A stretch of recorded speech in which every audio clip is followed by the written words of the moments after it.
Hi, welcome back to another episode of Cooking with ABN. My name is Ashley Beal and I'm a registered dietitian. Today we are going to be making some cozy chili with a side of cornbread, but I have a shortcut for making cornbread and some tips and tricks on how you can make it your own. Now, I don't know about you, but chili is one of those recipes that always makes me feel like fall is coming, super cozy. It's very versatile. You can make it in so many different ways with different kinds of toppings or sides. Today we are going to be using cornbread, but you could also put chili over a baked potato. You can mix it in with some mac and cheese. You can have it on its own with some crackers and maybe some potatoes on the inside. There's just so many ways to enjoy it. Today I'm going to show you how I like to make mine.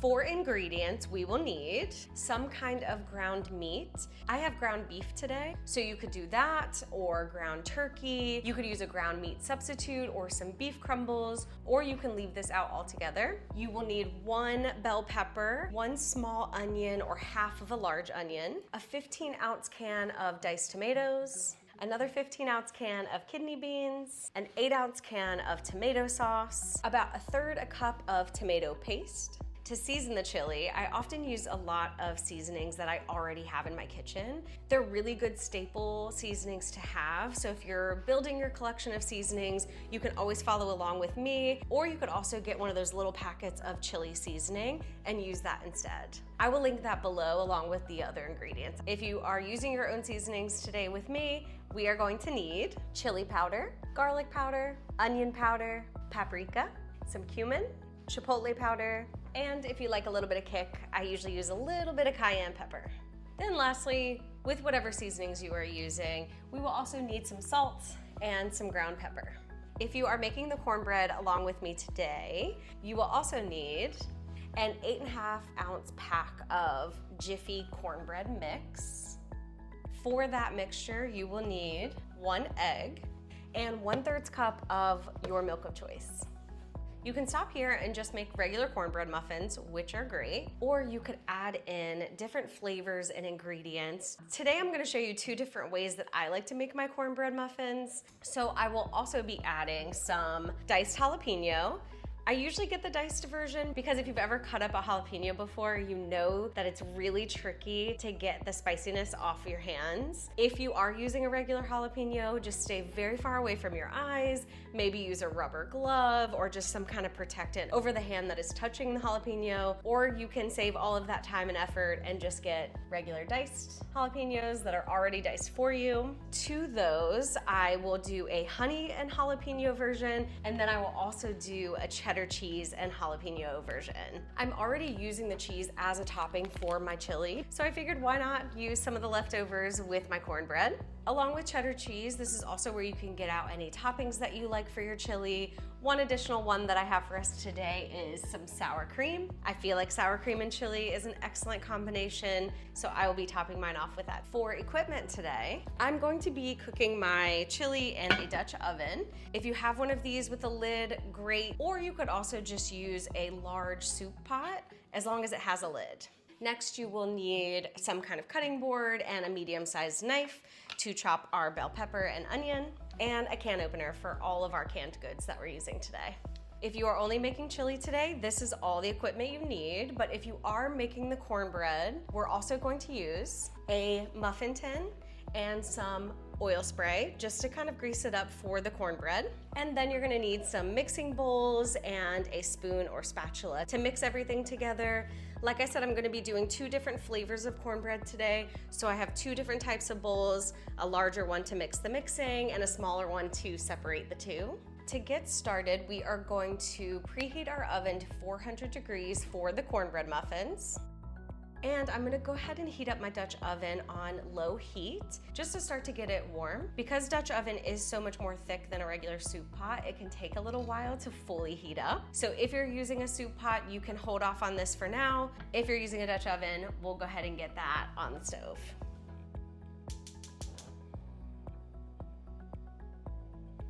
Okay, I have my oven preheating and my Dutch oven warming up. While we give those a few minutes to heat up, I'm going to go ahead and prepare my bell pepper and my onion for the Dutch oven. Rinsing off the bell pepper. I am just gonna gently cut off all of the sides. You can usually do this in 3 to 4 pieces, but however ends up working for you is fine. Now what I like to do once I have my little sides cut is I will just then slice them this way, turn them to the side, and then just kind of cut through just like this. And then we will do it again for the other sides. If you find yourself running out of room on your cutting board, you could always just start adding them to one of your mixing bowls.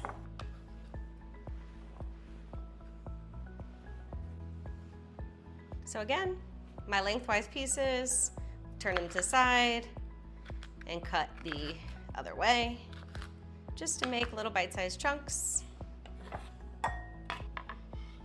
And last side. I also prefer to cut my bell peppers starting with the open side on top. The open side is just a lot easier to cut through than the more waxy side on the other side. Your knife is more likely to slip off. So cutting it on this side is much easier, just like that.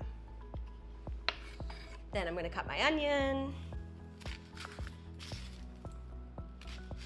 Now I am fortunate enough to not be very affected by onions, but I know that a lot of folks are. And so if you tend to get tearful when you're cutting onions, you can also use an onion chopper. I know they have plenty of different ones, and you can check out some of those if that makes it easier. So for my onion, I cut off both the sides. I took off all of the layers and the skin that I don't need, and this will allow me to lay the onion on one flat side, chop it down the middle, and then what I usually do is I just kind of chop it like this, again, into thin, long slices.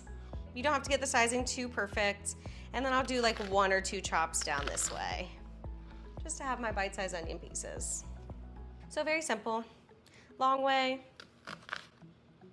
I will hold my 2 ends together here, turn it the other way, and cut it a few times, like that. And now they are ready for the Dutch oven. Okay, so whether you are using a Dutch oven or a pot, you will want to make sure that you use an oven mitt to grab your lid because it will be hot. And I'm just going to move it over here to the side. You should be able to feel some of the heat coming off of your pot, and this lets you know that it's ready. Now you'll want to add some kind of oil, so I'm just going to take my oil spray here, coat the bottom. You don't technically have to do it for a Dutch oven, probably should do it for a pot, but I just find that it helps caramelize everything nicely while it's cooking. And then we're gonna add our onions and peppers. Using our mixing spoon, we will just toss them around, make sure they all get coated with some of that oil, and put them in an even layer at the bottom of your pot. Now we're gonna let these sit until the onion gets a little bit translucent. While our green peppers and onions are cooking, I'm going to keep an eye on them, stir them occasionally, but I'm also going to prepare the other ingredients. So when it is time to put them in, they will be ready. First, I'll prepare my cans. I have the kidney beans, the diced tomatoes, the tomato sauce, and of course, the diced jalapenos if you're using them. As always, rinse off the top of your cans just to make sure that it is all clean, so when we open them, nothing gets into the food itself.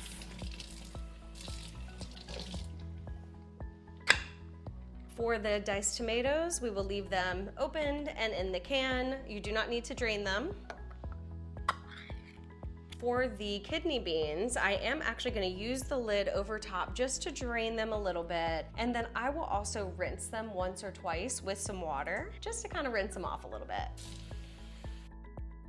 A helpful tip if you are using canned goods, when you rinse them with water, it actually helps to reduce the sodium content as well. I know they have the low sodium options, but sometimes they can be a little bit more expensive or not as available. And so doing something like this helps to reduce the overall sodium content. Great, just once or twice to rinse off my beans. Now using the can opener, I will do the tomato sauce.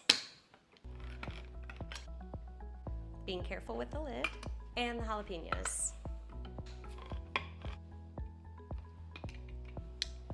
For the jalapenos, you'll just want to drain out some of the juice. You don't really need to rinse them off, and we kind of want them to be dry for our cornbread mixture. Now I'm gonna give my onions and peppers a little stir and see how they're doing. Okay, my onions and green peppers are nice and warm. I increased the temperature to about medium-high heat, so I'm gonna let that sit a little bit longer. And while that's cooking, this is a great time to get our cornbread mixture started. Let's get our Jiffy cornbread mix.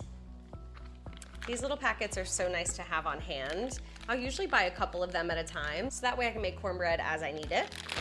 Pour the whole mixture into the bowl. Then we will add our egg.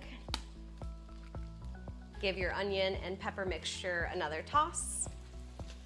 It should be sizzling nicely, but if you notice some of your pieces are starting to brown, turn down the temperature just a little bit. I have mine on medium-low right now, so I'm just gonna let it sit and keep cooking. Now to finish up our cornbread mixture, I'm just gonna take about a third cup of milk and pour that on top. You might be able to see my pot here starting to steam. That's exactly what we want. Okay, before I add in my different flavors, just gonna mix these first 3 ingredients together first. No real technique to this. Just mix until well combined, making sure that you're getting all of the ingredients that are getting stuck on the walls. Okay, like that. It will be clumpy, and that is okay. That is a good thing. Then I'm gonna separate half of my mixture into my small bowl. Just to make the 2 different flavors, you do not have to do this part if you are only making one. So then what I'm gonna do, because I'm doing jalapeno honey and jalapeno cheddar, I'm just gonna take a little bit of the jalapenos, about a tablespoon, and put it in each bowl. Then for my smaller bowl, I'm going to do some honey. I would probably do about another tablespoon of honey as well, like that. And then to my larger bowl, I will add a handful, maybe a handful and a half of cheddar cheese. Before I mix, I'm going to rinse off this mixing spoon and give my onions and peppers another stir. Okay, they should be softening up just a little bit. Now we are ready to mix our cornbread. I will start with the jalapeno honey.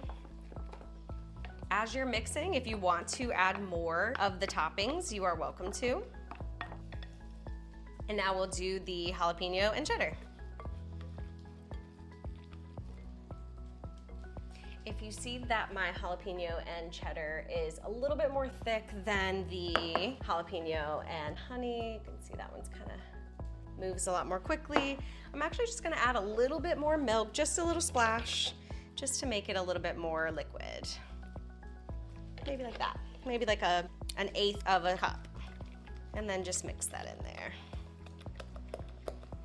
You can see it is more runny. Now we need to let our cornbread mixture rest. So I'm gonna show you what my green bell peppers and onions are looking like, and then start to get some of the chili ready. Okay, you can see from my Dutch oven here that everything is browning really nicely. My onions are starting to get a little bit more clear, and my peppers are softening up. So I'm gonna give those another stir.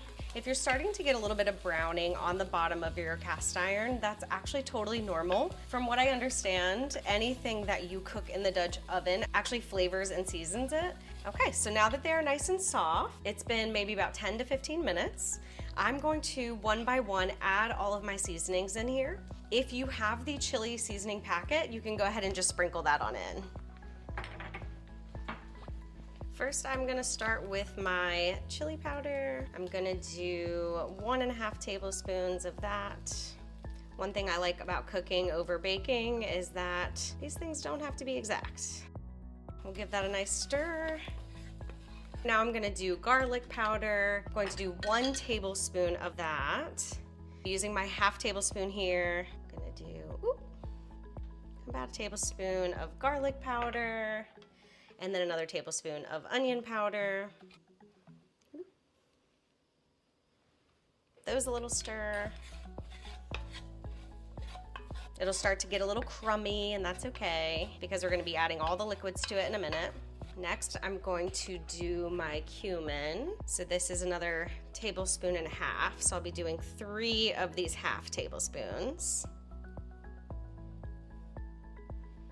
Then 1/2 tablespoon of paprika. Now for my chipotle powder, I am going to do 1/2 teaspoon. So instead of the tablespoon, I'm gonna be doing 1/2 teaspoon, so a little bit less. Give that another good stir. It's starting to smell a little bit like chili, which is exciting. Now one thing I am careful to measure, or at least keep an eye on, is the cayenne pepper. This one is very spicy, so I just do a little sprinkling over top. And then lastly, I'm just gonna do a little bit of salt and some pepper, just about a pinch of each, but however much you like, and we can always add more to the end if we feel like we need it. Stir again, make sure everything is well coated. Again, it'll be a little crummy, but that's okay. We're about to add the meat to it, which will add some liquid. I like to make a little hole in the center, pushing all of the veggies out to the side, so that way I have a nice hole in place for the ground meat. So to that, I will just carefully add the beef, let it sit for a minute and cook. Then I will just take my spatula and start to crumble it a little bit, just breaking up some of the pieces. It'll all be cooking on that one side, so in a minute I will start to flip them. If you can see, once I flip it on that one side, there's some cooked beef.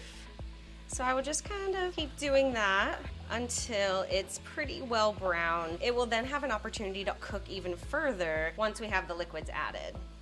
As it cooks, I will slowly start to mix in the veggies and the seasonings, so that way it gets nice and seasoned. And you just want to break up any large pieces of meat that are still kind of clumped together.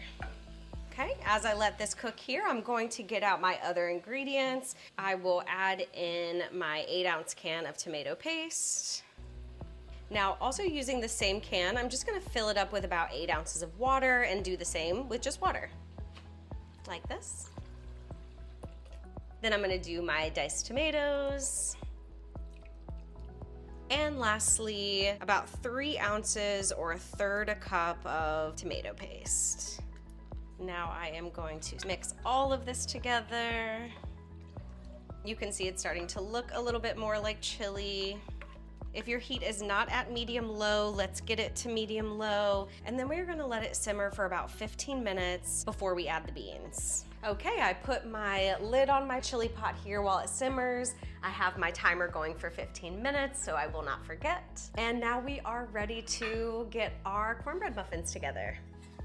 Taking our oil spray, I'm just going to grease each individual muffin just to help prevent it from sticking and protect my muffin tin, so that way it'll last longer. I'm gonna rinse off my mixing spoon from the chili, and then carefully pour out a little bit of cornbread in each cup, and I usually like to fill it about halfway.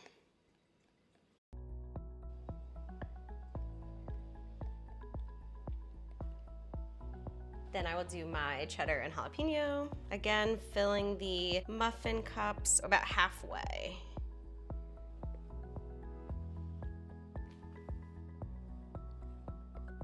I don't think the Jiffy packets make exactly 12 muffins, so if you want to get 2, you can do that also. Okay, so I was able to get out 4 of the jalapeno honey muffins and about 4.5, 5 of the cheddar jalapeno. Now that they are ready, I'm going to put them in our preheated oven and cook them for 15 to 20 minutes. Using the timer that I made for the chili, I have about 11 minutes left. So once that timer goes off, I will just add an additional 4 minutes, and then if it needs more, we can add more.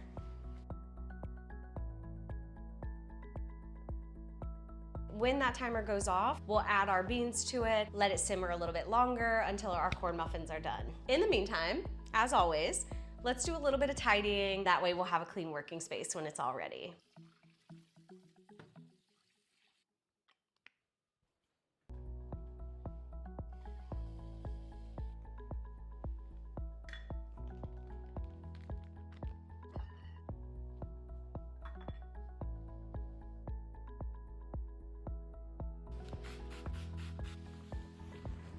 Okay, now that my timer has gone off for the chili, you want to carefully remove the lid, opening it up away from you so that steam does not hit you in the face, and then give it a little stir. You can see that it's simmering very nicely. All of the flavors are mixing together so well. And then I'm gonna go ahead and add our last ingredient. Mix those in. Now I'm gonna let that simmer on low heat with the lid on until we are ready to eat.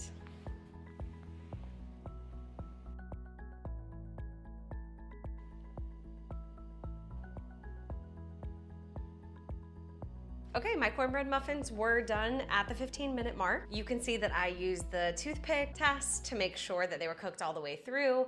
If yours still had some batter on it when you pulled your toothpick out, leave it in for another 3 to 5 minutes, and then you'll be good to go. Once you have turned off the oven, allowed your cornbread muffins to cool down, let's go ahead and serve our chili.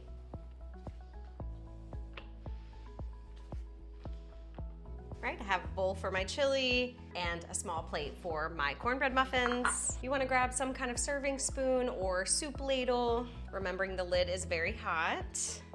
Carefully removing the lid, again, opening away from your face, and then serve into your bowl.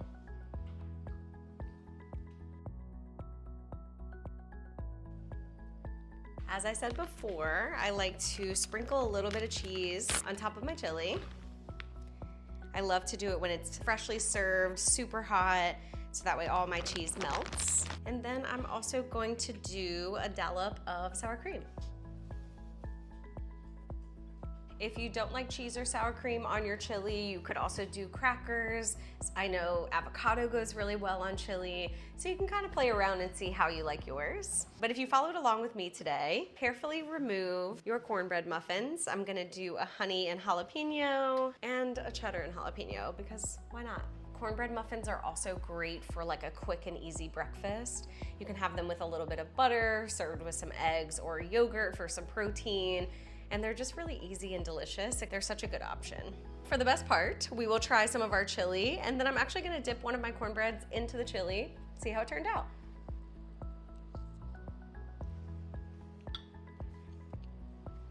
It's so good and flavorful, and I know that as this chili sits, the flavors are only going to be even further enhanced, so they make great leftovers. Let's try it with the jalapeno cheddar cornbread. Look at that from the cheese. Take a little piece of it, let's dip it, get a little bit of sour cream.